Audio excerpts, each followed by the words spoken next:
얼마 전에 신문을 보니까 우리나라에서 여학생 몇 명이 한 여학생을 얼마나 때렸던지 피투성이를 만들어 놓은 그런 사진과 기사가 신문에 실려 있었습니다.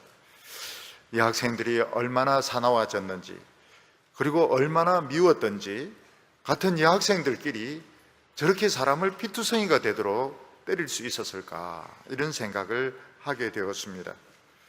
우리가 사자나 늑대 같은 맹수를 보면 물릴까 싶어서 무서워서 도망을 치든지 숨든지 합니다. 근데 동물원에서 그 사자나 늑대를 아주 새끼 때부터, 어릴 때부터 키웠던 사육사들은 서로가 신뢰를 하고 서로가 사랑을 하기 때문에 이젠 다 큰 사자가 되고 늑대가 되었지만 서로 만나면 막 입을 맞추고 뒹굴고 이러는 스킨십을 하는 것을 볼 수 있습니다.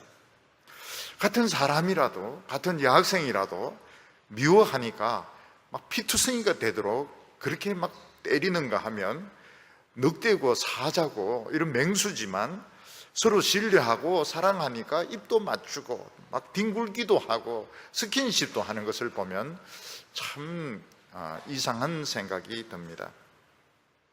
하나님께서는 우리에게 사랑을 가르쳐 주셨고, 또 그리고 이웃을 내 몸처럼 사랑하라, 이렇게 말씀하셨습니다.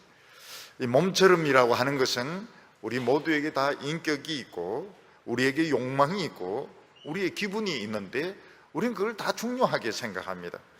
예수님께서는 다른 사람의 기분, 다른 사람의 인격, 다른 사람의 그 신체도 내 자신 것만큼 소중하게 대해줘야 된다고 말씀하셨습니다. 우리는 교회에서 바로 그 다른 사람을 만나게 되고 이웃을 만나게 되는데, 물론 교인들 중에서 참 은혜 받고 참 새 사람이 되어서 교회를 사랑하고 교인들을 사랑하는 사람도 많습니다. 대개 초신자들은 대개 그렇게 합니다. 교회가 너무너무 좋다고 이야기를 합니다. 근데 오래 신앙생활 했던 분들 중에서는 교회를 불신하고 또 목회자를 불신하고 또 다른 성도들을 신뢰하지 못하는 경우가 많이 있습니다. 왜냐하면 목사님이 너무 권위적이기 때문에, 또 교인들이 위선적이기 때문에, 또 교회가 이상적인 그런 공동체가 아니고 그냥 자기만 생각한다고 생각하기 때문에 교회를 사랑하지 못하고 미워하는 경우가 많이 있습니다. 특히 어렸을 때부터 하나님의 진리를 배우긴 했지만 이게 이제 소화가 안 되었을 때는 반발심이 생기고 비판하고 싶은 마음이 생기게 됩니다. 그때는 굉장히 그 목사님을 싫어하고 미워하고, 교회는 위선적이고 이기적이고 교회는 다 썩었다고 생각해가지고 막 비판하는 것을 볼 수 있습니다. 그러다가 긴 세월이 흐르고 또 많이 방황을 하고 난 뒤에 은혜를 받고 나면 교회가 여러 가지 문제가 있음에도 불구하고 사랑하게 됩니다. 교회에 오류가 있고 또 목사님이나 장로님이 모든 것을 다 완전하게 하는 것은 아니지만, 그럼에도 불구하고 교회를 굉장히 깊이 사랑하게 됩니다. 왜냐하면 교회는 우리가 생각하는 것보다도 엄청나게 깊은 이런 비밀을 가지고 있기 때문에 그렇습니다. 그래서 신앙생활 하면서 처음에는 그렇게 야야 교회가 멀수록 좋아, 목사는 멀리 할수록 좋아, 이제 그걸 너무 당연하게 생각하는데, 교회가 너무 좋아가지고 교회 가까운 곳으로 이사를 하기도 하고 또 목사를 신뢰하기도 하고 이러면은 이분은 굉장히 은혜를 받은 것이라고 볼 수 있습니다. 사도신경에 보면 거룩한 공회와 성도가 서로 교제하는 것을 믿사오며 이러는데, 여기서 거룩한 공회, 거룩한 교회를 믿는다고 하는 것은 교회를 하나님처럼 신앙의 대상으로 믿는다, 그런 뜻이 아닙니다. 또 교회가 전혀 오류 없이 완전한 것을 믿는다, 그런 뜻도 아닙니다. 거룩한 교회를 믿는다고 하는 것은 하나님이 교회를 구원의 수단으로 세상 끝까지 사용하신다고 하는 것을 믿는다는 것이지, 교회를 신앙의 대상으로 하나님처럼 완전히 오류가 없는 이상적인 집단으로 믿는다, 그런 고백이 아닌 것입니다. 그래서 주님을 사랑하면 교회를 사랑하게 되어 있습니다. 어떤 사업보다도, 어떤 자기와 비슷한 불의의 인간들보다도 교회 자체를 사랑하고, 교회에서 좀 부족한 사람들, 어려움에 빠진 사람들을 깊이 깊이 사랑을 하게 됩니다. 그 이유가 뭔가 하면 교회가 주님의 몸이기 때문에 그렇습니다. 어떤 사람이 내 몸의 상처를 치료해주고 또 내 몸에 무엇인가 참 도움이 되는 것을 주면 참 그 사람이 고맙습니다. 반대로 내 몸에 상처를 내고 내 몸에 멍이 들게 하고 내 몸을 때리면 굉장히 기분이 좋지 못합니다. 주님도 마찬가지입니다. 주님도 주님의 몸된 교회를 사랑해주고 교회의 어려운 자들을 챙겨주고 이러면 주님이 굉장히 고마워하십니다. 왜냐하면 교회는 주님의 몸이기 때문에 그렇습니다. 그런데 굉장히 유능하고 똑똑한데 교회를 맹렬하게 비판하고 교회를 상처를 주고 교회를 분열시키고 이러면 예수님의 몸에 굉장히 깊은 상처를 주는 거기 때문에 예수님께서 아주 싫어하십니다. 대개 보면 진리에 대해서 소화가 덜 된 분들은 굉장히 교회에 대해서 이상적인 생각을 많이 합니다. 근데 교회가 이상적이지가 않습니다. 교회는 그렇게 이상적인 곳이 아니기 때문에 막 비판을 하고 교회에 대해서 실망을 하게 되고 나름대로 절망하고 좌절하고 이런데 나중에 그분의 인생이 아름답지가 않아요. 왜냐하면 하나님이 교회를 통해서 나에게 은혜를 주시는데, 나무가 열매를 맺는 것은 줄기를 통해서 진액이 올라오기 때문에 열매를 맺는데 줄기를 자꾸 쳐서 상처를 입혀버리면 결국 자기 자신이 열매를 맺지 못하게 되는 것입니다. 그런데 대개 이런 과정을 거칩니다. 많은 방황을 하고 교회에 대해서 부정하고 욕을 하고 교회에 대해서 침을 뱉고 그리고 막 실컷 방황하다가 하나님께서 참 찾아오셔서 또 다시 복음을 하나씩 하나씩 가르쳐 주시면서 또 복음을 깨닫기 시작하고 나중에는 교회를 진심으로 사랑하게 됩니다.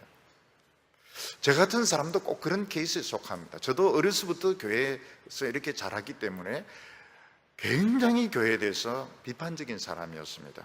교회에 대해서 아주 비판적이고 교회를 신뢰하지 않고 목사 그룹에 대해서 아주 불신하던 그런 사람이었습니다.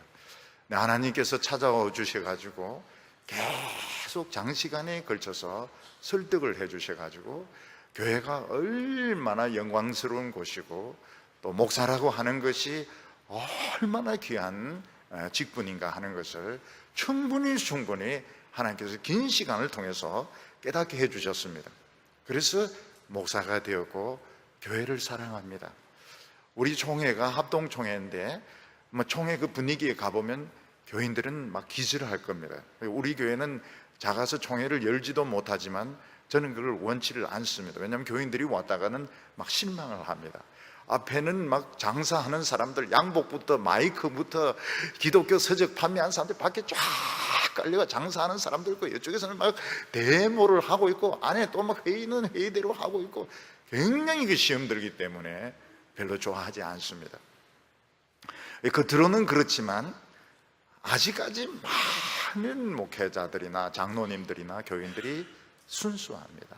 굉장히 하나님의 은혜를 사모하고 복음을 들으면 아멘 하고 눈물 흘리고 뜨겁게 기도하고, 그러니까 된장이나 간장 담을 때 보면 위에는 곰팡이가 피고 이런 부분들이 있지만 그 안에 간장, 된장, 고추장은 진국인 것처럼 지금 그런 형편입니다.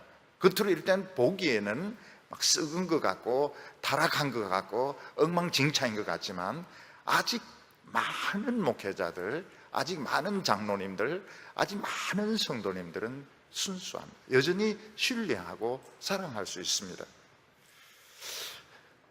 교회는 하나님의 진리를 담는 곳이고 하나님의 성령이 임하는 곳인데 개인이 진리를 깨닫는 것, 또 개인이 성령을 받는 것하고는 규모가 많이 틀립니다. 신약교회의 특징이 뭔가 하면 개교인이 성경을 읽고 깨달을 수가 있습니다. 그리고 개인에게도 성령 충만이 임합니다. 개인에게도 아니고 개인에게 성령 충만이 임합니다. 근데 온 교회가 모여서 하나님의 말씀을 듣고 은혜 받을 때 그 진리의 그 강도, 성령 충만의 그 강도가 틀립니다. 강도가 그 스트렝스, 그 힘의 규모가 엄청나게 틀립니다. 그래서 교회가 성전으로 만들어진 게 굉장히 중요합니다. 성전을 극장식으로 만들어서 사이즈를 키우는 것은 굉장히 손해를 보는 겁니다. 좀 작은 것이 좋습니다. 핵무기도 마찬가지입니다. 핵무기도 소규모화 시키는 게 이게 핵심입니다. 소규모화. 큰 핵무기보다도 작게 만들어야 미사일에 달아서 쏘아서 올릴 수가 있거든요. 마찬가지로 교회가 작은 사이즈인데 성령 충만하면 이거는 굉장한 파괴력, 위력을 가지게 됩니다. 교회는 원전과 같습니다. 그리고 핵무기와 같습니다. 예, 우리나라에서 원전은 자꾸 없애려고 하는데 그거에 대해서는 저는 말하지 않겠습니다. 저는 핵공학과 출신도 아니고 이러니까 핵공학과 출신, 원자력공학과 출신들은 지금 지금 난리가 났습니다. 이 진로 문제가 지금 걸려 있습니다. 그거에 대해서는 저는 말하지는 않겠습니다. 전기세 올라가는 것은 우리가 어차피 다 내야 되니까, 그렇게 또 투표했으니까 앞으로 전기세 올라가고 세금 올라가는 것은 우리는 다 각오를 한 바니까 그거는 코멘트 하지 않겠습니다. 그렇지만 교회에 불이 꺼져버리면 이거는 온 세상이 캄캄해집니다. 여러분, 전자회사 삼성전자 같은데 30분 정도 정전되면 어떻게 됩니까? 그 손실액이 수천억 원에 도달하게 됩니다. 그리고 다시 전기가 들어가도 오류가 많이 나와요. 교회가 안에서 싸우고 다투고 큰 소리 나고 이러는데 교회의 불이 한번 꺼지면 한 100년 정도는 부흥이 일어나기 어렵습니다. 장로님들이 쉽게 생각해서 또 어디 좋은 대학교 나오고 유학 같은 박사 모시오면은 교회가 부흥되지 안 돼요. 한 번 불 꺼지면 한 100년 정도는 썰렁할 좀처럼 부흥되기가 어렵습니다. 하나님이 그것을 좋아하시질 않으세요. 그래서 이 교회의 부흥에 불 붙이는 것이 굉장히 어렵습니다. 목사는 그 부흥에 목숨을 걸고 사생 결단하고 말씀 붙들고 기도해야 조금씩 뜨거워지다가 나중에 한 5, 6년, 7, 8년, 10년 지나면서 이제 불이 막 붙기 시작하는 것이지, 어디서 광대가 하던 식으로 막 떠들고 장구치고 북치고 그래서 사람들 끌어모으는 이것은 부흥이 아닙니다. 그것은 잘못된 부흥인 것입니다. 우리나라 교회들이 한 30년 정도 전 세계가 경험해 보지 못했던 이런 부흥을 우리나라가 경험했습니다. 그리고 훌륭한 이런 목사님들이 한 10여 명 이상이 그냥 동시대에 나타났습니다. 그래서 10,000명 정도 되는 교회에서부터 시작해서 몇십만 명 되는 교회에 이르기까지 대형 교회를 이루었고, 얼마나 이 부흥의 빛이 강했는지 전 세계를 비추었습니다. 우리는 20, 30년 정도 기독교의 그 부흥의 빛에 취해 있었습니다. 과연 20, 30년 동안 한국에서 일어났던 이 대교회나 이 기독교의 부흥이 진짜 부흥이냐? 진짜 부흥이 맞습니다. 그런데 그분들이 사용했던 모든 것이 다 성경적인 것은 아니었습니다. 인위적인 부분도 많이 섞여 있었습니다. 그분이 전부 성경적인 방법으로 부흥이 일어났다면 지금도 부흥이 계속될 겁니다. 그런데 그게 부흥이 다 끝났어요. 지금은 잔치가 끝나버렸습니다. 지금도 그런 식으로 교회를 키우려고 하는 분들이 있습니다. 그런 분들은 뭐라고 말하는가 하면 시대착오적인 사고방식을 가지고 있다, 이렇게 이야기를 할 수 있어요. 지금은 그 시대는 끝났습니다. 그리고 지금은 이제 뒤처리를 해야 되는데 지금 쓰레기들이 많이 남아있고 그 불이 깨끗한 불이 아니기 때문에 그름들이 많이 남아있습니다. 도덕적인 이런 추락 문제가 많이 남아있고 기독교에 대한 불신이 남아있고 교회 안 나가는 가난한 족들이 많이 남게 되었습니다. 이 잔치는 끝났고 지금 이제 뒤처리를 해야 되는 문제들이 남아 있습니다. 많은 목회자들이 멘붕 상태에 빠지고, 그러면 뭐냐? 대교회가 답이 아니면 뭐가 답이냐? 제자훈련이 답이 아니면 뭐가 답이냐? 멘붕 상태에 빠지게 되고, 또 기독교에 대한 맹렬한 비판들, 또 불신의 이런 현상들을 우리가 보고 있습니다. 우리는 지금 그 교회에 대한 새로운 방향을 찾아야 됩니다. 한국 교회가 지금 새로운 방향을 찾아야 되는데, 우리는 어디에 있으며 어디로 가고 있는가? 한 30년 동안 일어났던 이 부흥은 어떻게 된 부흥이었는가? 그런 것에 대해서 잘 정리를 하고 이해를 할 필요가 있습니다. 나는 이 시대에 어떤 존재인가? 나는 정말 교회에 정말 필요한 존재인가? 아니면 교회에 어떤 걸림돌이 되는 사람인가? 내가 가지고 있는 열심과 내가 가지고 있는 이상은 어떤 것인가 하는 것을 성경적으로 잘 정리를 할 필요가 있습니다.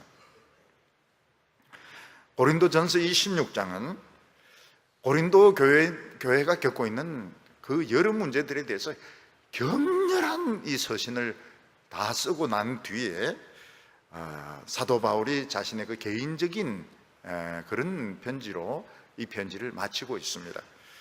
고린도전서 전체는 보면 격렬한 논쟁의 편지입니다.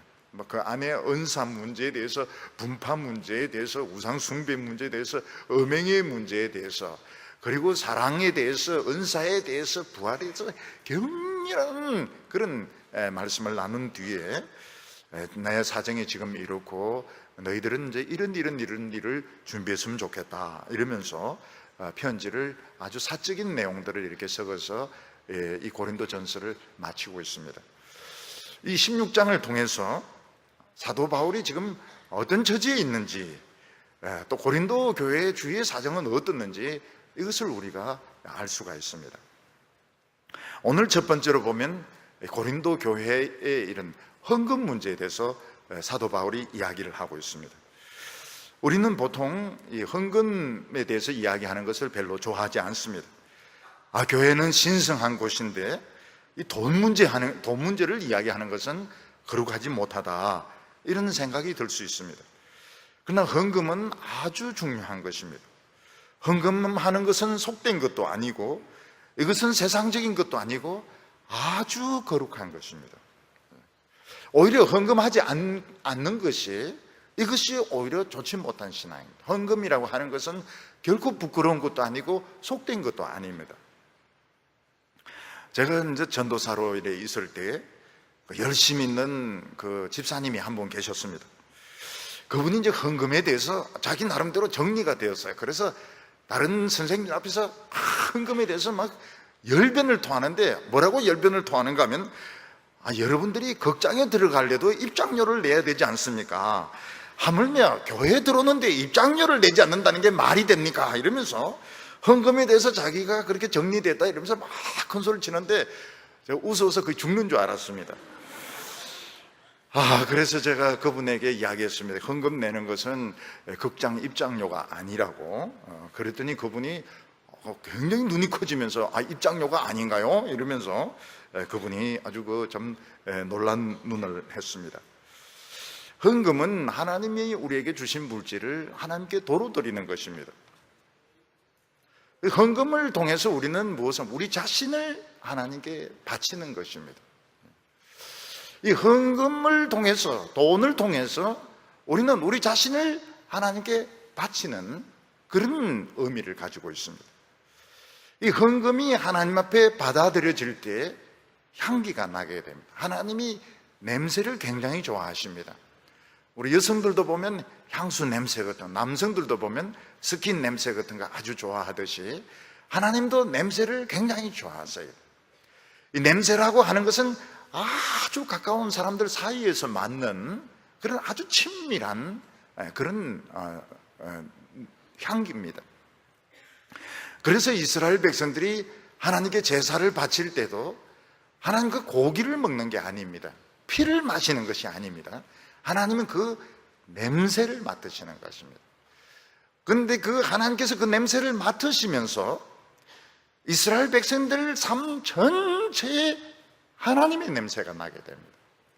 그래서 헌금이 하나님 앞에 받아들여질 때에 우리가 보통 세상에 그 어떤 쾌쾌한 냄새, 썩은 냄새, 좋지 못한 냄새가 하나님의 냄새로 바뀌게 됩니다.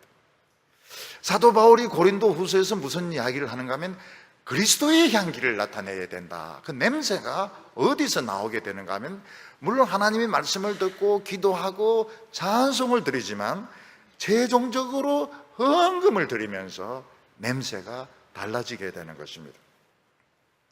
그리고 교회에 바쳐진 그 헌금을 통해서 목회자의 생활비를 지원을 하고 어려운 성도들 고아나 과부를 돕고 병자나 어려운 사람들을 돕는데 이게 성도의 교통하는 것입니다. 교인들 사이에 피가 흐르는 것입니다. 우리 몸에도 피가 흘러야 되듯이 이 헌금의 사용을 통해서 피가 흐르게 됩니다. 사도 바울은 고린도 교인들에게 예루살렘 사람들을 위해서, 어려운 예루살렘 교인들을 위해서 헌금을 모아두라고 부탁을 하고 있습니다. 16장 1절 말씀 보면 성도를 위하는 연보에 관하여는 내가 갈라디아 교회들에게 명한 것 같이 너희도 그렇게 하라 이렇게 말씀했는데, 이 연보라는 말을 여기서 사용을 하게 됩니다. 우리나라도 옛날에는 연보라고 했습니다. 근데 요즘은 이제 연보라는 말을 쓰지 않고 헌금이다, 바치는 돈이다, 이래서 헌금이라는 말을 쓰는데 연보라는 말을 잘 쓰지 않습니다. 여기서는 연보라는 말을 쓰고 있습니다. 하나님께 헌금을 하는 데 있어서 자원하는 마음이 참 중요합니다. 억지로 하거나 강요를 해서 하거나 자기 자신을 자랑하고 싶은 마음에서 하면은 향기가 나지 않습니다. 많이 하든 적게 하든 자원하는 마음으로, 내가 정말 이 헌금은 내가 기쁨으로 할 수 있는 그런 헌금을 하도록 교인들에게 가르치는 것이 좋습니다. 그렇다고 해서 헌금을 하지 않게 하는 것은 좋은 것이 아닙니다. 왜냐하면 이 헌금을 하지 않으면 사람은 참 이상합니다. 처음에는 너무 교회가 이상적이니까 참 좋아합니다. 우리 교회는 깨끗해, 우리 교회는 일체 헌금을 안 해. 그래서 참 좋아하는데 좀 시간이 지나면서 어떻게 되는가 하면 교회를 사랑하지 않게 됩니다.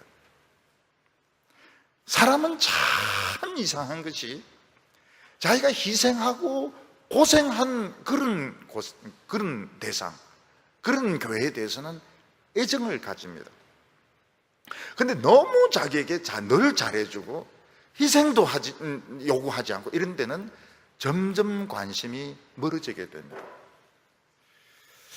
그래서 하나님께서는 어떻게 하셨는가 하면 꼭 이스라엘 백성들도 헌금을 하게 하셨고, 오늘 신약교회도 헌금도 하고 시간도 내고 몸도 바치라고 말했습니다. 왜냐하면 사람은 그렇게 할 때 사랑을 하게 됩니다. 목사님도 마찬가지입니다. 교인들이 꼭 생활비를 책임지도록 해야 됩니다. 그렇게 하지 않고 교인들이 목사님이 생활비를 책임지지 않으면 어떻게 되는가? 관심이 없어지게 되고 기도를 안 하게 됩니다. 처음에는 참 좋아합니다. 우리 목사님 천사다 이러면서, 참 날개만 없지 천사다 이러면서 너무너무 좋아합니다. 그리고 기도 안 해주고 관심도 없어지고 점점 멀어지. 사람이란 건 굉장히 희한하게 되어 있습니다. 그래서 반드시 자기 목회자에 대해서 꼭 생활비를 책임지도록 가르쳐 줘야 됩니다. 그거는 해야 됩니다. 그렇게 하지 않으면 교인들이 관심이 없어집니다. 그리고 트집을 잡기 시작합니다. 설교가 길다, 설교가 짧다, 설교가 너무 표준적이다, 설교할 때 얼굴이 딱딱하다, 너무 해프게 웃는다, 별의별 걸 하죠. 그래서 얼굴을 늘렸다가 좁혔다가 이렇게 설교를 길게 했다 좁게 했다, 나중에는 이제 미쳐서 죽는 겁니다. 그 사람을 말려서 죽입니다. 왜 그런가 하면 자기가 희생을 안 했기 때문에 그런 겁니다. 희생을 안 했기 때문에 결국은 요구사항만 자꾸 늘어놓게 됩니다. 그래서 반드시 물질로, 또 시간을 내어서 성가대 봉사하도록, 또 교회에서 어떤 데 필요할 때는 청소를 하도록 일을 시켜줘야 됩니다. 헌금하는 방법은 여러 가지 방법을 쓸 수 있습니다. 헌금함을 쓸 수도 있고 주머니를 돌릴 수도 있습니다. 그런데 저는 꼭 칼빈주의 원리에 따라서 예배의 순서 중에 꼭 헌금을 하게 합니다. 나중에 다른 분이 다른 방법으로 해도 그건 큰 문제는 아닙니다. 근데 저는 그렇습니다. 저는 칼빈주의 전통을 그대로 물려받고 있기 때문에 헌금 예배 시간 중에 반드시 헌금을 하게 합니다. 왜냐하면 이 헌금이라는 것이 자기 자신을 하나님께 드리는 헌신이기 때문에 예배 시간 중에 있어야 된다고 저는 생각을 하기 때문에 그렇습니다. 그리고 헌금하는 것은 참 좋은 것이라고 가르쳐 줘야 됩니다. 교인들에게 하나님께 헌금하는 건 참 좋은 것이다. 우리는 잘못 생각하면 헌금만 내고 아무것도 안 받아가 오니까 손해봤다 이렇게 생각이 쉬운데, 헌금은 손해보는 것이 아닙니다. 예를 들어서 아이들이 이제 돈이 생겨서 부모님의 그 선물을 삽니다. 어머니에게 선물을 사고 아버지에게 선물을 샀을 때 아버지의 면도하는 데 필요한 그런 거품을 산다든지 엄마에게 필요한 뭐 이런 것을 산다, 굉장히 기뻐요. 굉장히 기뻐요. 왜냐하면 아이들이 그 부모님에게 늘 받기만 하다가 자기들이 그 용돈이 생겨가지고 그것을 이렇게 바치게 했을, 그 부모님께 바쳤을 때 굉장히 기쁩니다. 부모님들이 그걸 가르쳐 줘야 됩니다. 가르쳐 줘야 돼요. 너희들 용돈 모아서 엄마와 아버지에게 선물을 하도록 해라고. 그렇지 않으면 나중에 컸어도 집문서 내놔라고 그럽니다. 엄마 아버지가 무슨 집이 필요합니까? 엄마 아버지가 무슨 집이 필요합니까? 지금 내가 지금 죽을 지경인데 무슨 집이 필요합니까? 그래서 다 거리에 나앉게 되는 거예요. 그러니까 부모님에게, 부모가 마음으로는 자식을 위해서 다 줘도 아깝지가 않죠. 다 줘도 아깝지 않지만 그렇게 할 수 없습니다. 제가 어릴 때 유치부 때 다니던 교회 목사님은 너무 훌륭한 분이었습니다. 그분은 고무신 신고 다녔습니다. 그분은 자기의 사진도 남기지 않았습니다. 정말 교회를 사랑했습니다. 그 뒤에 30년 동안 목사들이 견디지 못합니다. 왜냐하면 장로들이 새 목사 오면 앞에 목사님은 고무신 신는데 당신은 왜 구두 신느냐, 앞에 목사님은 걸어 다니는데 당신은 왜 차 사달라고 하느냐. 이건 실제로 있었던 일입니다. 실제로 있었어요. 근데 한 번씩 그 교회 소식을 들어보면은 늘 목사들을 쫓아내고 또 쫓아내고 또 쫓아내고 이렇게 합니다. 그리고 그 앞에 있는 그 목사님이 잘못하신 거예요. 너무 사랑을 한 겁니다. 그런 식으로 사랑을 하면 안 돼. 책임을 지도록, 마음속으로는 다 주고 싶죠. 다 주고 싶죠. 교인들 중에서 어려운 사람들이 얼마나 많습니까? 고생하는 사람이 얼마나 많습니까? 그거는 그거고 교인들로 하여금 자기 목사님을 책임을 지도록, 고무신 시더라도 이런 소리 못하도록. 인간은 그렇게 됩니다. 인간은 요물 중에 요물이고, 신자도 요물이라면 좀 그렇는데 아주 요상합니다. 요상해요. 잘해주면 끝까지 잘해줘야 되는 줄 생각하고 자신은 책임 절대로 안, 자꾸 요구사항이 많아집니다. 그래서 그렇게 하지 못하도록 어린 아이들도 훈련을 시켜줘야 됩니다. 그래서 학교에서는 선생님을 존경하도록 가르치고 집에서 부모님을 존경하고, 그러면서 사람이 훌쩍 큽니다. 교회는 교인들이 바친 헌금을 고린도 교회처럼 모을 수도 있고 안 모으고 그냥 다 써버릴 수도 있습니다. 그거는 자신들의 그 믿음대로 하면 되는 겁니다. 집도 마찬가지입니다. 수입이 들어왔을 때는 다 써버릴 수 있습니다. 그래서 어려운 사람들 구제해주고, 그리고 뭐 사먹어버리고 헌금해버리고 다 써버리고 돈 필요하면 또 기도하고, 그렇게 해서 공급받는 방법도 있습니다. 조지 뮬러 같이. 조지 뮬러도 꼭 그렇게 한 건 아니지만은, 근데 우리 같이 믿음이 부족한 사람은 수입 생기면 계속 모을 수 있습니다. 계속 모으다 보면 뭐 수술을 하게 된다든지 또 입학을 하게 된다든지 큰 돈이 들 때 남에게 빌리지 않고 할 수 있습니다.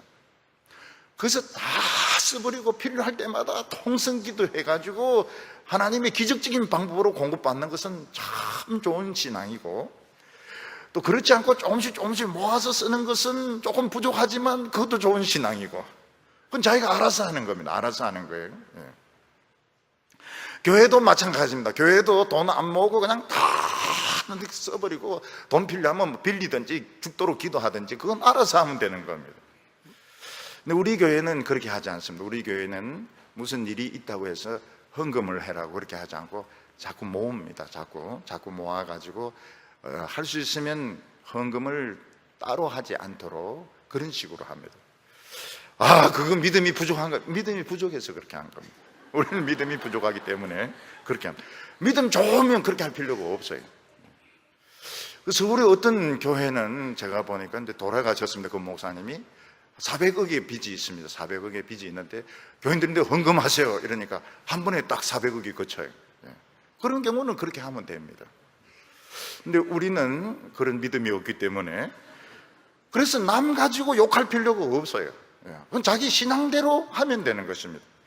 사도 바울은 고린도 교인들에게 모으라고 그랬습니다. 모아가지고 첫날, 일요일이 첫날입니다. 일요일마다 헌금해서 모아서 그걸 예루살렘 교회를 돕도록 해라, 그렇게 지시를 했습니다. 그러면서 갈라디아 교회에 보낸 편지 같이 해라, 이런 말을 하고 있는데, 우리가 아는 갈라디아서와 다른 갈라디아서가 있는 것입니다. 그러니까 이 사도 바울의 편지가 다 남아있는 것이 아닙니다. 지금 있는 갈라디아서 말고 헌금에 대한 갈라디아서는 없어졌습니다. 근데 그 갈라디아서 내용을 우리가 추측할 수 있습니다. 그게 뭔가 하면 예루살렘에 흉년이 들면서 예루살렘에 남아있는 교인들, 핍박에 후에 흩어지고 남아있는 교인들이 굉장히 궁핍하게 되었습니다.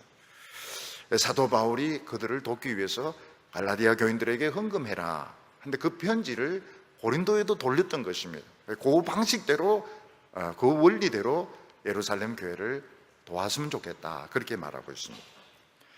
사도 바울은 그 이유를 두 가지로 들고 있는데, 하나가 무엇인가 하면 우리는 예루살렘 교회에 영적인 빚이 있다는 것입니다. 복음의 역사는 예루살렘에서부터 시작되었기 때문에 우리 이방인 교회는 예루살렘 교회에 대한 영적인 빚이 있다. 그래서 그것을 물질로 갚는 것이 좋다고 이야기를 하고 있습니다. 누군가가 내가 어려울 때 도와주었습니다. 근데 세월이 많이 흐른 뒤에 그것을 잊지 않고 그 사람이 어렵다든지 그 사람의 자녀가 어려울 때 도와주면 굉장히 고마워합니다. 저도 저에게 도움을 주었던 분들, 어렸을 때부터 도움을 주었다든지 신학할 때 도움을 주었던 분들을 기억하고 있습니다. 그래서 그분들에게 참 감사하다고 이야기하고, 그분들이 후손에 대해서도 감사하고 사랑할 때 굉장히 좋아합니다. 너무너무 좋아합니다. 사도 바울은 예루살렘 교회와 이방인 교회 사이에 심한 그 분열이 갈라진 틈이 있다는 걸 알고 있었습니다. 언어도 틀리고 인정도 틀리고 모든 것이 달랐습니다. 사도 바울은 이 헌금으로 이게 하나가 된다는 것을 알고 있습니다. 이게 헌금이라고 하는 게 무서운 겁니다. 헌금이 사람을 하나 되게 만드는 힘을 가지고 있습니다. 그래서 사도 바울은 꼭 헌금을 해야 된다. 그래서 목숨을 걸고 이 헌금을 가지고 예루살렘으로 가서 체포가 되어서 결국 로마로 끌려가게 됩니다. 그러면서 예루살렘 교회와 이방인 교회는 하나가 되게 되고, 오히려 이방인 교회가 더 주도적인 역할을 하게 됩니다. 희생을 하면 손해를 보는 것이 아니고 희생을 한 그 사람이 결국은 주인공이 되는 겁니다. 2절에 보면 매주 첫날에 너희 각 사람이 수입에 따라 모아두어서 내가 갈 때에 연보를 하지 않게 하라, 이렇게 말했습니다. 사도 바울은 미리 안식일 후첫날이니까 주일이죠. 일요일 예배 드릴 때마다 헌금을 해서 내가 갔을 때는 헌금을 안 했으면 좋겠다, 그렇게 말을 하고 있습니다. 왜냐하면 사도 바울이 헌금을 거두러 간다 이런 인상을 안 주려고 그렇게 한 것입니다. 사도 바울은 고린도에서 목회를 하면서 사례비를 받지 않았습니다. 이 고린도에서는 무슨 지식을 이렇게 배우면 꼭 돈을 줬습니다. 이 바울은 복음은 하나님의 은혜지 돈 주고 사는 지식이 아니다. 그래서 돈을 안 받았습니다. 사례를 안 받았습니다. 근데 이게 다른 사람에 의해서 오해를 주게 됩니다. 저 사람은 자격이 없었기 때문에 돈을 못 받은 거다. 이런 식으로 안 좋은 소문을 퍼뜨리는 사람이 있었습니다. 사도 바울이 이제 이번에 가서 헌금하자 이렇게 하면 전에 못 받은 돈을 받으러 왔구나. 사람들이 이제 이런 식으로 오해를 하는 사람이 꼭 있습니다. 그래서 저 사람이 전에는 돈 안 받더니 가만히 생각해 보니까 아까워가지고 돈 받으러 다시 왔다. 이런 생각하는 사람이 틀림없이 있습니다. 그래서 그런 오해를 주지 않도록 미리 헌금을 모아놓았으면 좋겠다. 그렇게 말하고 있습니다. 여러분, 교회는 여러 부류의 사람들이 모여있기 때문에 사람들마다 생각이 다르고 꼭 부정적으로 생각하는 사람이 있습니다. 사도 바울은 그것을 지금 염두에 두고 있습니다. 반드시 안 좋은 시각으로 보는 사람이 있다는 것입니다. 우리도 마찬가지로 우리도 예수 믿는다 하면서도 속이 좁습니다. 그리고 부정적으로 따지려고 하는 마음이 굉장히 많습니다. 그런데 은혜를 받고 설득이 되니까 입이 다물어지는 것입니다. 그래서 모든 사람들이 내 생각하고 다 똑같겠지. 그래서 막 일을 벌리면 어떻게 돼요? 나중에 싸움이 일어나게 됩니다. 큰 싸움이 벌어지게 됩니다. 왜냐하면 반드시 부정적으로 생각하는 사람이 있고 오해하는 사람이 있습니다. 그래서 그걸 염두에 두어야 되는 것입니다. 3절에 내가 이를 때에 너희가 인정한 사람에게 편지를 주어 너희의 은혜를 예루살렘으로 가지고 가게 하리니. 사도 바울은 그 헌금을 자기가 가지고 가지 않겠다고 말하고 있습니다. 왜냐하면 사도 바울이 가지고 가면 중간에서 사도 바울이 이것을 또 떼먹을지도 모른다, 이런 생각을 한 사람이 있습니다. 그래서 너희들이 사람을 뽑아라. 너희들이 인정한 사람을 뽑으면 내가 편지를 써줄 테니까 그 사람이 그 헌금을 가지고 가지 내가 헌금을 가지고 가지는 않겠다, 이렇게 말을 하고 있습니다. 그리고 4절에 보면 만일 나도 가는 것이 합당하면 그들이 나와 함께 가리라. 사도 바울은 내가 그들과 가는 것이 합당하면 같이 가겠지만 꼭 같이 가야 되는 것은 아니라고 말하고 있습니다. 사실 사도 바울은 이방인의 사도 자격을 가지고 있었기 때문에 가는 것이 옳습니다. 그렇지만 또 혹시 어떤 사람이 사도 바울이 압력을 넣어가지고 또 그 헌금을 어떻게 할까 싶어가지고 내가 꼭 같이 가야 되는 것은 아니다. 그렇지만은 합당하면 갈 수도 있다, 이렇게 말하고 있습니다.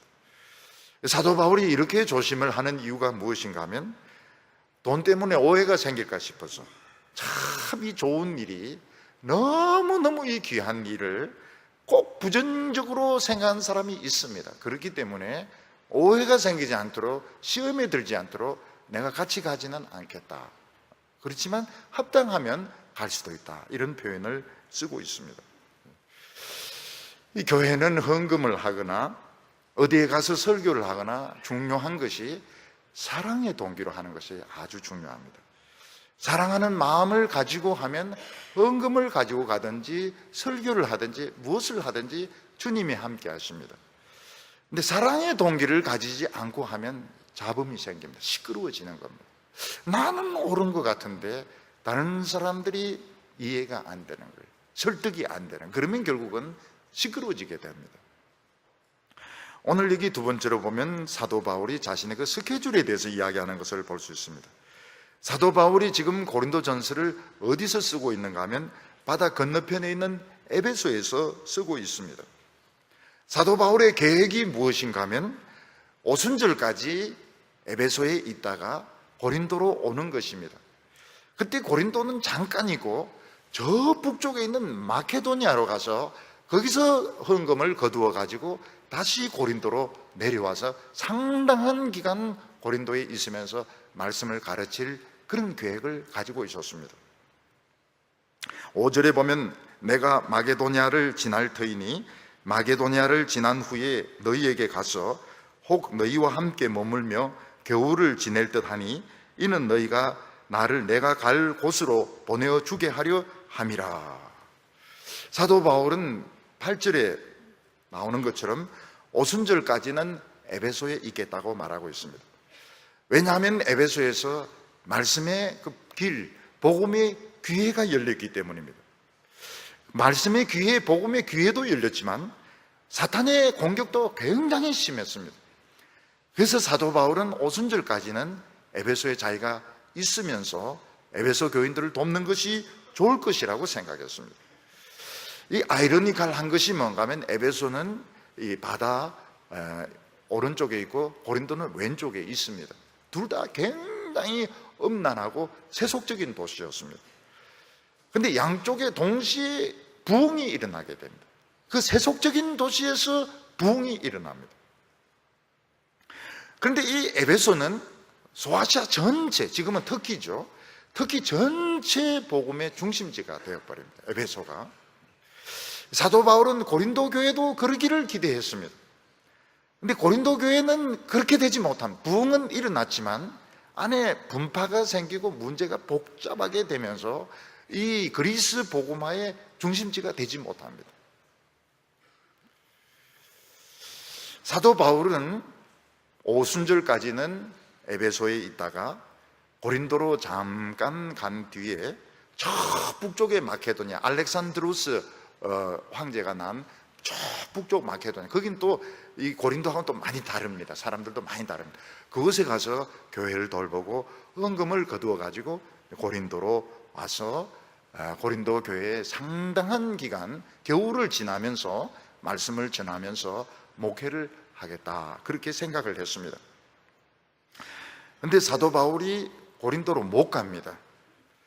왜 고린도로 못 가는가 하면 고린도 교회 안에서 사도 바울을 싫어하는 사람들이 많이 좀 있었습니다. 이 사람들이 바울에 대해서 많은 악담을 하는 바람에 바울이 고린도로 못 가고 바로 마케도니아로 가버렸습니다. 그러니까 이 사람들이 또 막 비방을 하면서, 봐라, 사도 바울은 이랬다 저랬다 하는 사람이다, 이 사람은 마케도니아로 도망을 쳐버렸다, 우리가 겁나는 모양이다, 이러면서 또 막 악담을 퍼부었습니다. 사도 바울이 굉장히 마음이 많이 상하게 되고, 그래서 눈물로 쓴 편지가 고린도 후서입니다. 고린도 후서는 사도 바울이 상처를 많이 받고 눈물로 쓴 편지인데, 사도 바울이 자기는 고린도로 못 가지만은 디모데를 보냅니다. 그런데 디모데가 처리를 잘했습니다. 젊은 사람 디모데가 고린도 교인들의 오해를 잘 풀었습니다. 그래서 북쪽의 마케도니아에 갔던 바울이 고린도로 내려오게 됩니다. 그리고 고린도에 있으면서 불멸의 편지를 쓰게 되는데, 그게 뭔가 하면 로마서를 쓰게 됩니다. 고린도에 다시 와가지고 고린도 교인들과 함께 있으면서 그 불멸의 편지 로마서를 써가지고 여집사 베베의 손을 거쳐서 로마로 보내게 되는 것입니다. 그런데 지금 당장 에베소는 복음의 길도 열리고 치열한 영적인 전쟁이 벌어지고 있다고 말하고 있습니다. 8절과 9절 보면, 내가 오순절까지 에베소에 머물러 함은 내게 광대하고 유효한 문이 열렸으나 대적하는 자가 많음이라, 이렇게 말하고 있습니다. 지금 사도 바울은 에베소에서 지금 막 하나님의 말씀을 전하고 있는데 기회가 열렸습니다. 아마 그 두란노를 중심으로 해서, 두란노가 철학 학원입니다. 철학 학원인데 낮 시간에는 강의가 없습니다. 그 낮 시간에 이 두란노를 빌려가지고 성경을 강의하는데 굉장히 많은 젊은이들이 몰려들어서 이 사도 바울의 강의를 듣게 됩니다. 그리고 이 사람들이 은혜를 받아가지고 이 터키죠, 지금 소아시아 구석구석을 가서 복음을 전하게 됩니다. 그 교회 중에서 골로새 교회도 있습니다. 골로새 교회는 사도 바울이 간 교회가 아닙니다. 그래서 전에 어떤 분이 저에게 그렇게 질문을 했습니다. 왜 골로새서에 대해서는 설교가 별로 없습니까? 그런 이야기를 했습니다. 그 이유 중에 하나가 뭔가 하면, 골로새 교회는 사도 바울이 세운 교회가 아닙니다. 그리고 그 골로새 교회에 일어났던 그 이단이 굉장히 복잡합니다. 이해하기 좀 어려운 복잡한 특성을 가지고 있는 그런 교회였습니다. 그리고 갈라디아서, 에베소, 빌립보서가 너무 은혜스러웠던 거죠. 너무 은혜스러웠죠. 갈라디아서, 에베소서, 빌립보서가 너무너무 은혜스럽고 너무너무 인기가 있고 너무 매력적이었기 때문에 골로새서는 아무래도 좀 뒤로 밀리게 된 것 같다. 이러니까 그분이 이해가 잘 된다고 그런 답변을 했습니다. 사도 바울이 이 에베소에서 복음의 기회가 막 열렸는데 눈이 반짝반짝한 젊은이들이 막 이 두란노로 몰려와가지고 막 그 배우기 시작하는 겁니다. 성경을 배우고 복음을 막 필기를 하고 그러면서 이 사람들이 아시아로 막 들어가기 시작했던 것입니다. 그 대신에 우상 숭배자들은 막 몰려와서 막 데모를 하고 공격을 하고 막 돌을 던지고 욕을 하고 이러는데 영적 진정이 너무나도 치열했기 때문에 사도 바울은 자기가 에베소를 지금 떠날 수가 없다고 말하고 있습니다. 그 대신에 자기 믿음의 아들 제자 디모데를 보내니까 디모데의 이야기를 좀 꼭 들어달라고 부탁을 합니다. 10절 말씀 보면 디모데가 이르거든 너희는 조심하여 그로 두려움 없이 너희 가운데 있게 하라. 이는 그도 나와 같이 주의 일에 힘쓰는 자다. 이렇게 말했습니다. 디모데는 사도 바울에 비해서 아주 어린 사람이었고 그리고 기질도 그렇게 강한 사람이 아니었습니다. 또 혈통도 완전 유대인이 아니고 아버지는 헬라인이고 어머니는 유대인인 이런 혼혈을 아였습니다. 디모데는 세상 학문에 있어서도 사도 바울은 비교가 되지 않을 정도로 학문에 그런 깊이가 있는 사람이 아니었습니다. 여러 부분을 봐도 디모데는 바울과 비교되지 않는 그런 아주 부족하고 약한 사람이었습니다. 그런데 디모데를 보낼 수밖에 없었던 것은 사도 바울 자신은 갈 수 없는데 디모데가 성경 하나는 제대로 배운 사람이었습니다. 그래서 사도 바울은 성경 하나만 제대로 알면 된다. 무슨 세상 학벌이라든지 그 사람의 어떤 외모라든지 이게 대단한 것이 아니고 교회를 부흥시키는 데는 성경 하나만 확실히 알면 되는 거니까 너희들은 이 디모데를 함부로 대하지 말고 디모데의 말을 좀 잘 들어서 조심스럽게 대해 줬으면 좋겠다 이렇게 말하고 있습니다. 여기 조심스럽게 대하라고 하는 것은 귀한 도자기를 다루듯이 아주 조심스럽게 취급해라 그런 뜻입니다. 여러분 목사는 세상 직업이 아닙니다. 교수, 의사, 판사, 변호사는 세상 직업 아닙니까? 근데 목사는 세상 직업이 아닙니다. 세상 직업이 아니고 이거는 하나님이 부르신 그런 겁니다. 그러니까 세상적으로 보면은 어떻게 무시하려고 보면 얼마든지 무시할 수 있습니다. 세상적으로 보면 아무것도 아니에요. 그러다가 하나님의 말씀을 대하고 성도를 대하면 껍질이 굉장히 약해지게 됩니다. 그런데 사람들이 목사님은 굉장히 강할 거다 생각해서 막 도전을 하고 텃세를 부리고 못되게 굴고 이러면은 사람은 점점 뜨거워지게 됩니다. 그게 뭔가 하면 권위적이 되는 겁니다. 권위적이 되는 이유가 뭔가 하면 자기를 방어하려고 하다 보면은 권위적이 될 수밖에 없는 것입니다. 많은 목회자들이 권위적인 것을 보면 가슴이 아픕니다. 왜냐하면 자기 자신을 지키려고 하면 그렇게 되는 겁니다. 그 목회자가 껍질이 단단해지는 것은 자기인데도 마이너스고 교인들에게도 마이너스입니다. 좋지 못해요. 편안하게 말씀을 전할 수 있도록 편안하게 말씀을 전할 수 있도록 껍질이 두꺼워질 필요가 없도록 권위의 옷을 입을 필요가 없도록 그렇게 디모데를 도와주라고 이야기를 하고 있습니다. 11절에 보면 그러므로 누구든지 그를 멸시하지 말고 평안히 보내어 내게로 오게 하라. 나는 그가 형제들과 함께 오기를 기다리노라. 멸시하지 말라고 말했습니다. 그런데 놀랍게도 디모데가 참 그 사명을 감당을 잘합니다. 지혜롭게 잘했습니다. 그래서 이 고린도 교회가 사도 바울이 가지고 있었던 오해, 또 사도 바울이 고린도 교회에 대해서 가지고 있었던 우려가 해소가 되면서 마케도니아에서 바울이 올 수 있게 됩니다. 와서 아주 좋은 분위기에서 말씀의 교제를 나누게 되는 겁니다. 이것은 기도의 결과입니다. 기도의 결과. 기도하지 않았더라면 이런 일은 있을 수가 없습니다. 그래서 반드시 기도를 해야 됩니다. 목회자를 위해서 반드시 기도를 해야 됩니다. 젊은 목회자를 어디 보낼 때도 반드시 기도를 해야 됩니다. 선교사를 위해서 도울 수 있는 제일 좋은 방법이 뭡니까? 기도하는 겁니다. 기도하는 거예요. 선교사를 돕는 방법은 딴 게 아닙니다. 기도하는 것이고, 그 다음에 물질로 후원하는 것입니다. 다른 방법들을 많이 만들면 만들수록 선교사에 대한 기도는 줄어들게 됩니다. 고린도 교인들이 원했던 사람이 누굽니까? 아볼로였습니다. 왜냐하면 아볼로는 알렉산드리아 출신으로서 아주 지식이 있는 사람이고 구약 성경에 해박한 그런 강해를 할 수 있는 사람이기 때문에 고린도 교인들이 원했던 목회자는 아볼로였고 아볼로를 보내달라고 했습니다. 12절에 보면 형제 아볼로에 대하여는 그에게 형제들과 함께 너희에게 가라고 내가 많이 권하였으되 지금은 전혀 갈 뜻이 없으니 기회가 있으면 가리라. 참 아볼로가 대단한 사람이 뭔가 하면 고린도 교인들이 아볼로를 원하고 있어요. 왜냐하면 지적인 사람이기 때문에. 그리고 알렉산드리아의 지적인 분위기에서 많은 지식을 가지고 해박한 구약성경 지식을 가지고 있기 때문에 이런 지적인 사람을 보내어달라. 당신 바울보다도 디모데보다도 아볼로를 보내어달라고 특별히 부탁을 했던 것입니다. 그래서 사도 바울이 가라고 여러 번 했는데 아볼로가 안 갑니다.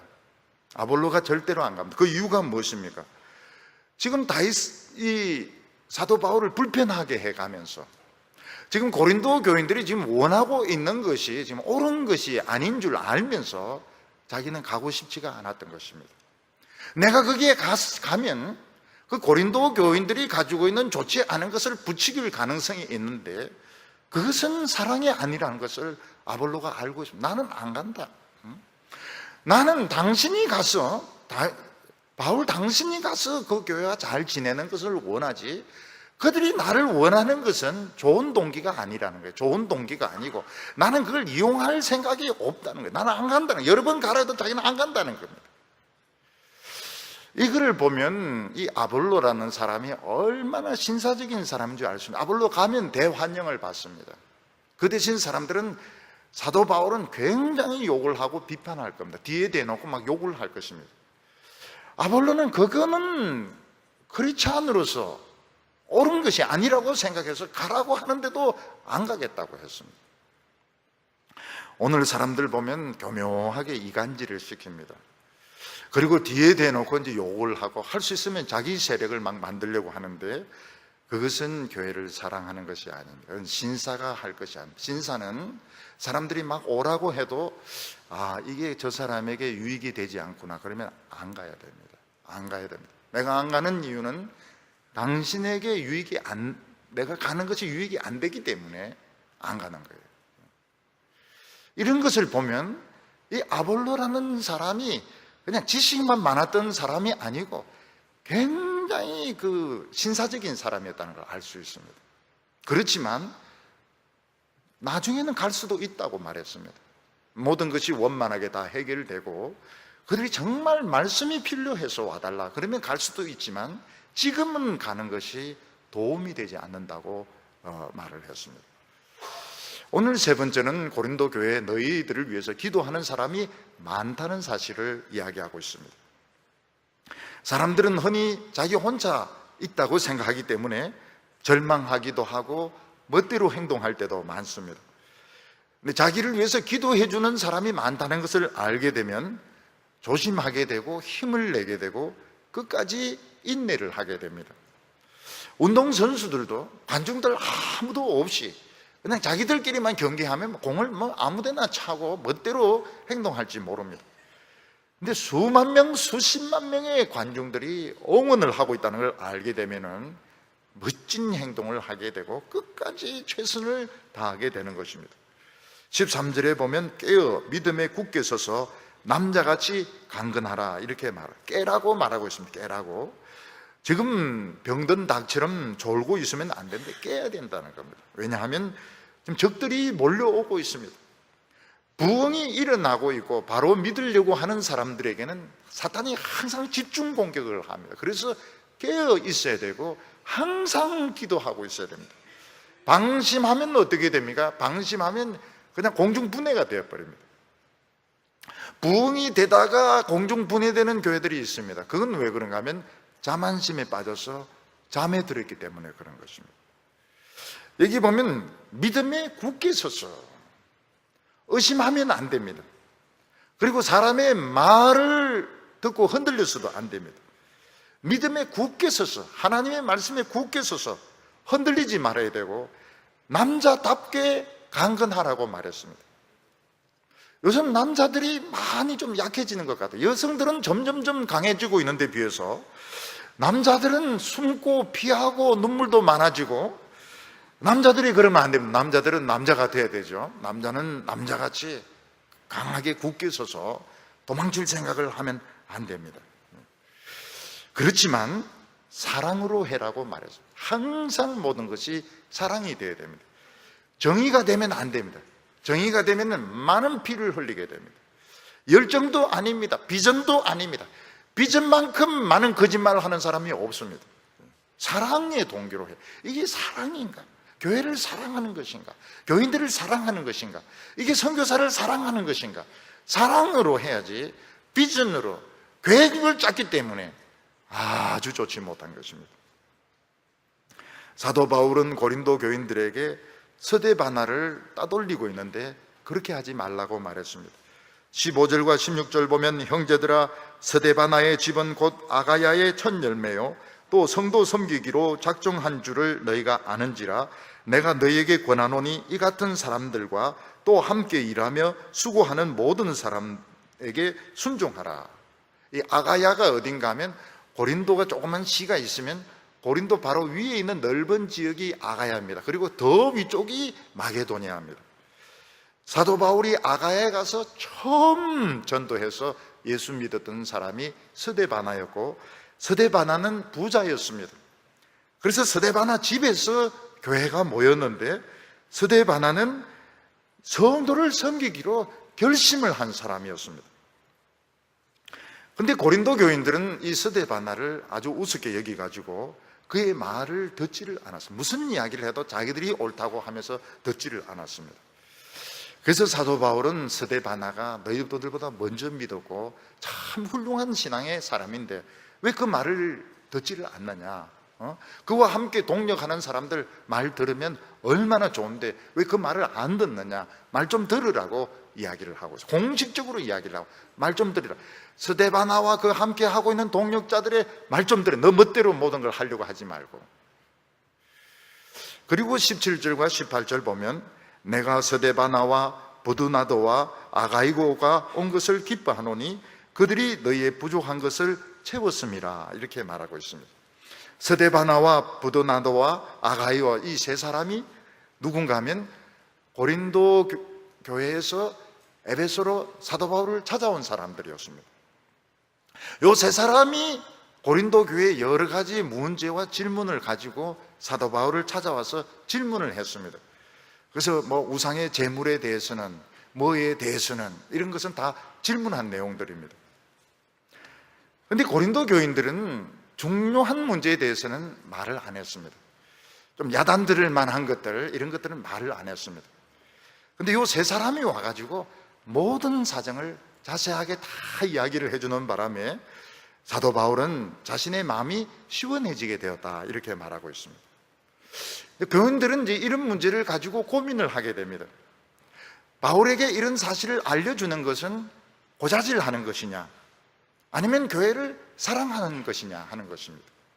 학급에서 어떤 그 왕따가 이루어지고 있고 어떤 아이가 괴롭힘을 당하고 있을 때 이것을 담임 선생님에게 이야기하는 것은 친구를 배신하는 고자질 장애가 되느냐 아니면 이것은 빨리 잘못된 것을 바로잡는 것이 되느냐 이게 청소년들에게는 잘 정리가 안 될 때가 많습니다.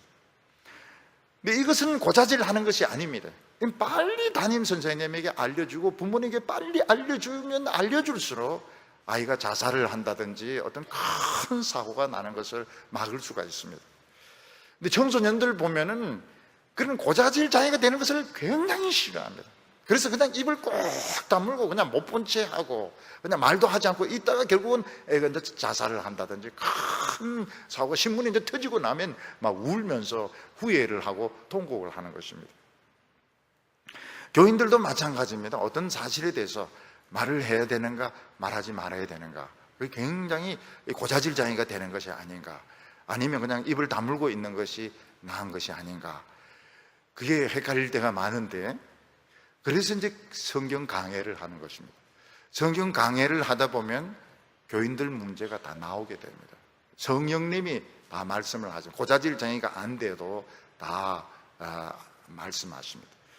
그리고 어떤 문제에 대해서는 알려주는 것이 교회를 살리는 길이 될 수도 있습니다. 빨리 알려주는 것이 충격을 완화시키고 도움이 될 수가 있습니다. 그래서 이 세 사람이 그 일을 했습니다. 고린도 교인들은 세세한 부분은 말을 안 했습니다. 야단 맞을 만한 것은 절대로 말을 안 했습니다.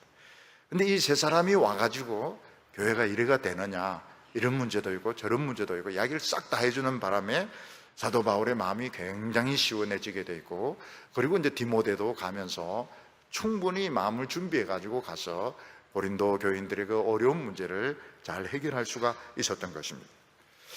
우리가 방심하고 있는 동안 골마 있는 부분은 틀림없이 터지게 되어 있습니다. 틀림없이 사탄이 공격을 하게 되어 있습니다. 그래서 공기 전에 빨리 알아서 치료를 할 부분이 있으면 치료를 해야 됩니다. 사도 바울은 고린도 교인들에게 너희를 위해서 이런 사람들이 문안하고 있다고 이야기하고 있습니다.